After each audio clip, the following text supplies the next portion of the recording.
Hey everyone, what's up? And welcome back to my channel. It's Josh. Okay, this is going to be the first of two videos that I'm going to be uploading on this particular watch. This, of course, is the beautiful SARX055 by Seiko. This comes from the JDM Presage automatic line. As you know, if you watched the unboxing of this watch, which is also on my channel, I wanted to do two videos. So the first one I wanted to do is really kind of a pros and cons video on this watch. And then the other one is a comparison between this guy, and this is the SARX035. I have both, I own both, and so I really wanted to do one video that really talks about this watch kind of in detail, and then the other one that kind of compares these two, because I know that that was a big thing. When I did the review of this video, I actually said that this was not my thing, and I really wasn't interested in it. Now, if you want to know why I ended up buying this after saying it wasn't my thing, go ahead and watch that unboxing video of this particular watch. Anyway, so this video is going to be really about the pros and cons. So I've been wearing the watch for a while, and I have kind of three main takeaways from wearing the watch.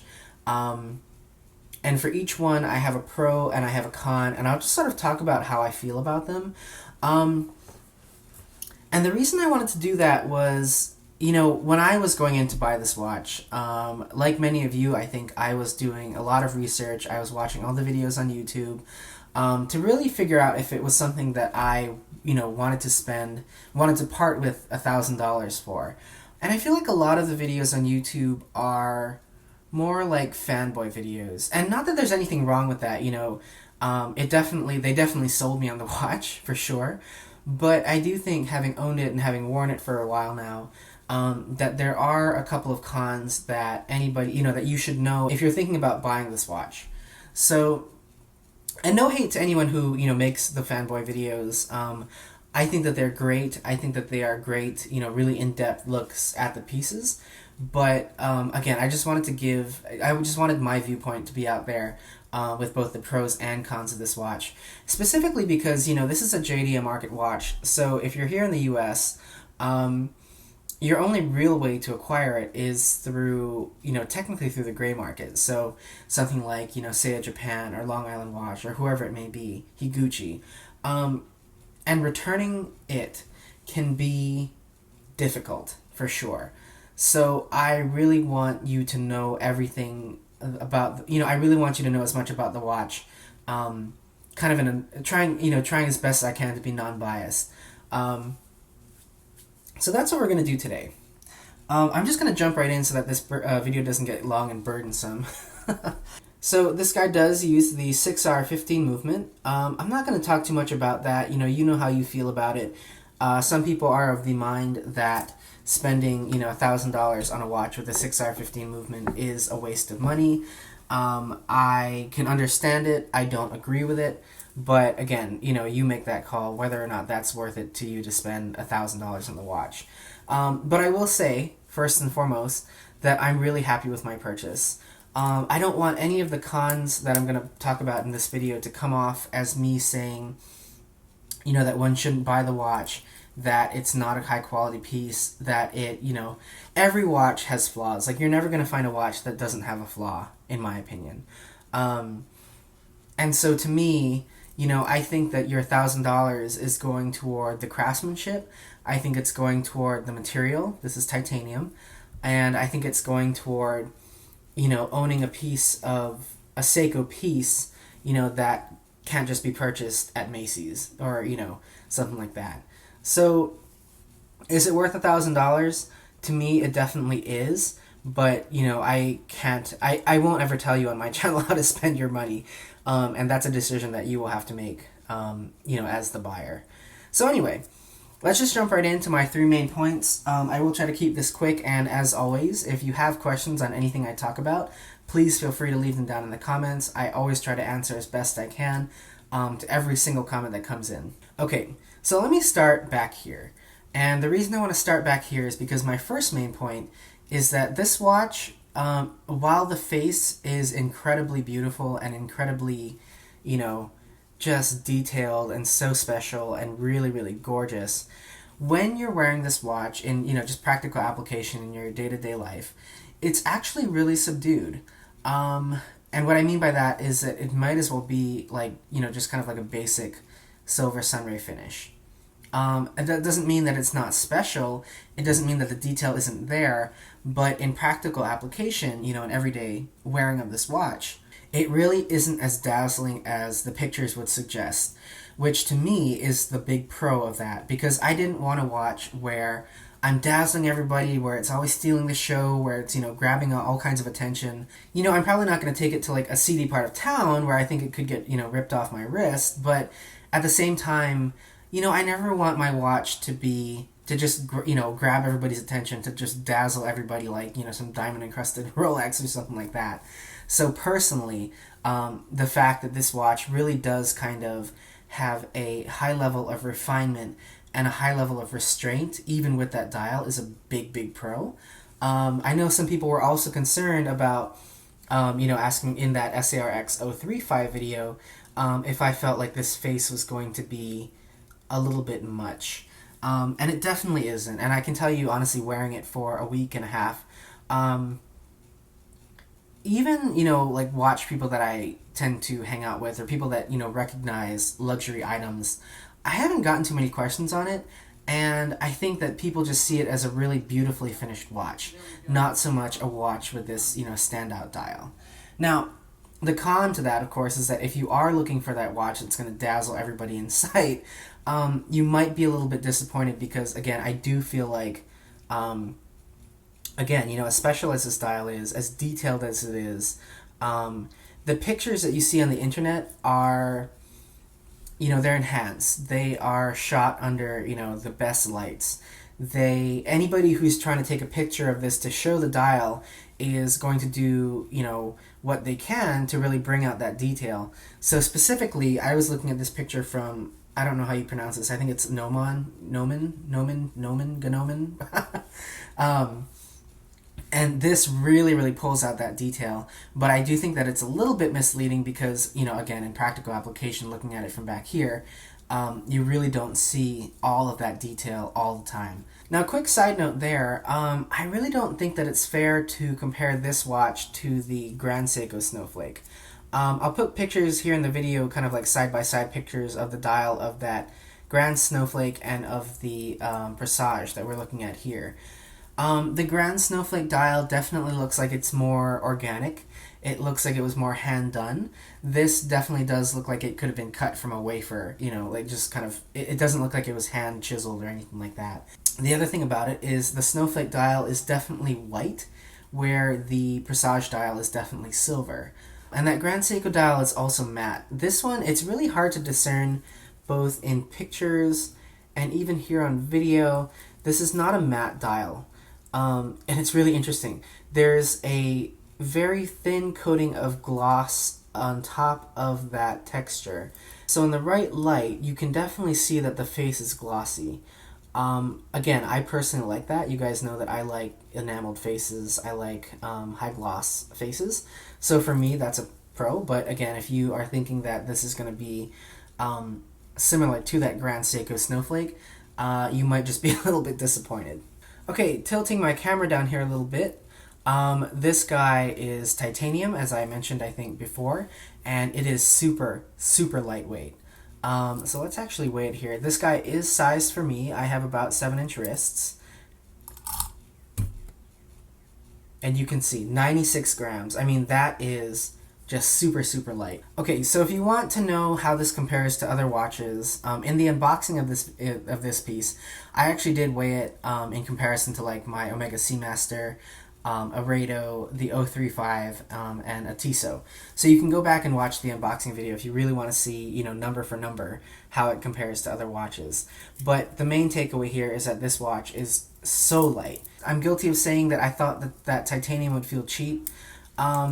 On some watches, it definitely does feel cheap, but I think that with Seiko's attention to detail and the way that they so finely craft this watch, where every detail is, nearly perfect and all the finishing is nearly perfect, I don't know, there's something about this watch in particular in titanium that it really does feel like a super high quality piece.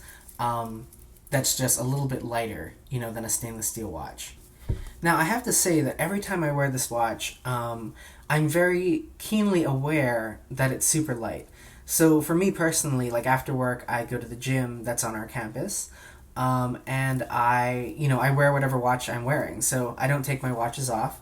They live not a hard life, but they definitely get worn. And so when I'm at the gym or running or whatever it may be with this watch on, and I'm moving my arms, I am always aware that I'm wearing a titanium watch. And it's actually really nice sometimes, when you feel your arms, if you're lifting weights or whatever it might be that you're doing. It's hard to describe without, you having worn the watch, but it's a really, really nice feeling to know that this watch is so lightweight, in your hand, but at the same time you're wearing a very high quality piece. So again, you either like that or you hate it. You can either get over it or you can't, and if you don't like it and you can't get over it, then this watch obviously is not for you. And nothing against that. I'm still, again, like I said, I'm still trying to get used to the fact that this is titanium. I still have some reservations, but I think I can let those go. Okay, and then the last thing I want to touch on about this watch being titanium is I think that there's ever so slightly a difference in the way that these bracelets are constructed or something. And let me tell you why. So this, of course, is the 035. This is stainless steel. And this is the 055, and this is titanium. And you can see very, very similar bracelet design. Basically the same bracelet design. But notice when we let these guys kind of naturally fall, do you see the gap here on the 055? Let's see if I can get it to focus. Okay. There's this really unusual, very un-Seiko-like gap between the clasp. So this is, the deployant clasp opens, and then the bracelet. Can you see that there? It's noticeable, really noticeable. Okay, so when you're wearing the watch, there's the gap. But isn't that just the strangest thing? Okay, so here's the SARX035. You see that? There's like a very tiny, tiny gap, but nothing like the SARX055. Side by side. I don't understand it. I don't know why it's like that. Now, to be honest with you, when I got the watch, I thought it was broken. I looked online and I was like, oh my god, do I have to, try to return this to Japan, or, what's the deal? And I started looking at, so the first thing I did was I looked for pictures of other people with this watch, and to see if I could find a picture of the clasp on the bracelet. And as you can see here, if we look at, the other people's pictures, it does look like that's how the bracelet wears. So, once I figured out that mine was not broken, I was, definitely happy about that. And honestly, this is something of a character flaw, like a character flaw like we all have. And I have rather affectionately come to call this the butt crack. Because, it's a little crevice on the back of the watch. We've all got one. I don't know. I just think, honestly, it doesn't bother me because, again, like when I'm wearing the watch, all I see is this. The only time really that I see the clasp is when I'm going to take it off at the end of the day or whatever. The other thing, if that's going to bother you, you can always think about, of course, putting this on a leather strap. I think that this would look phenomenal on like a beautiful, really nice, kind of black leather alligator strap or something of that sort. And again, I don't really know why that's there. I can't... The clasp design, this, the deployant, the not butterfly, but, the clasp here is a little bit different than the one on the 035, which is stainless steel. So I don't know if it's because, something of the way that the titanium was designed that it does that, but it is definitely normal. It does seem like it is a trait on all of the SARX055s. Some may be bigger, some gaps may be bigger than others. I don't know because I only have this one. But look around and see, if it's gonna bother you, it's gonna bother you, and that's, then don't go for it. Okay, and finally, my last takeaway on this watch is about the bracelet. Okay, now I have super bright, like, white LED lights for filming, so I don't really know how much of this you'll be able to discern from what I'm showing you. But, the third main takeaway that I have having worn this watch is that the bracelet is a much more matte finish than a stainless steel bracelet. And again, I don't know if you can really see that, if it's coming through. The bracelet of the 055 is a lot more matte than the bracelet of the 035 or of any other stainless steel watch for that matter. Now personally, I like that. I like that this is a more matte bracelet. I like that it's a little bit more gray than, it's a little bit more of a steel color than like of a white, like a platinum silver color. Which to me honestly makes this watch feel a little bit more casual. And for me, that's a big pro because, like I think you guys know, for the most part, I don't wear formal clothes to work. And so I still want to be able to wear this watch, and I think by having that more matte bracelet, the more gray bracelet, it really brings down the formalness of this watch, if you will. And the other thing it does is it really does create more contrast, and I know it's hard to tell under these lights, but it creates a lot more contrast between the brilliant, really, really bright silver, silvery, shimmery white kind of look of the dial, and then a more matte kind of gray bracelet.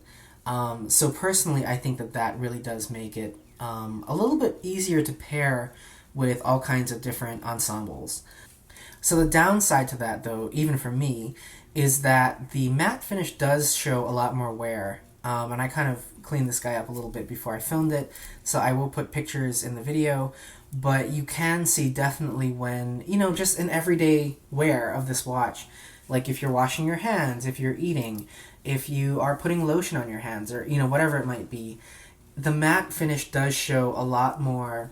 It's not permanent wear, but it looks like tarnish, like oils or fingerprints or water stains or, whatever it might be on the titanium.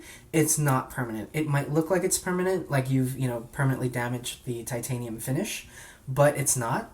And I think part of that has to do with Seiko's Diashield coating. This watch, like the 035 and like a Grand Seiko, is completely finished in Diashield, which I think will help the overall longevity of this watch because it's titanium. Titanium can sort of be a little bit more scratch prone than stainless steel, but the Diashield coating absolutely helps with kind of that wear resistance.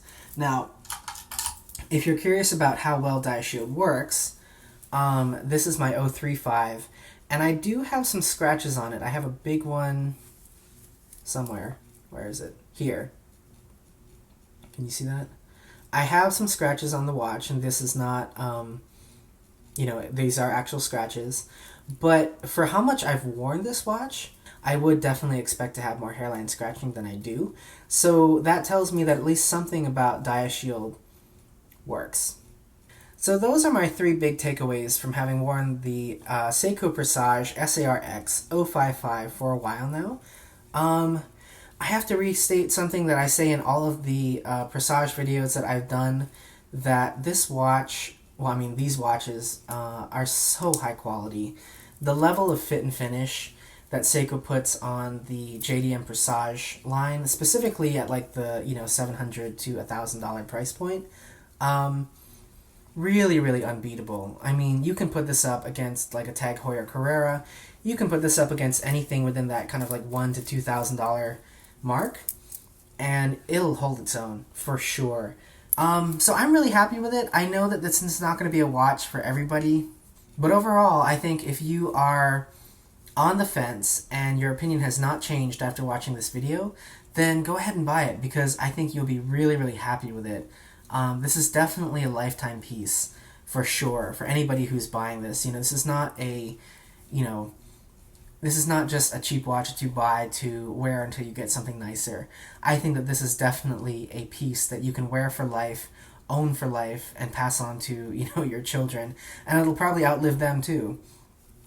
So thanks so much again for watching. Again, like I always say, please feel free to leave comments and questions down in the comment section, and I will talk to you guys soon, and take care.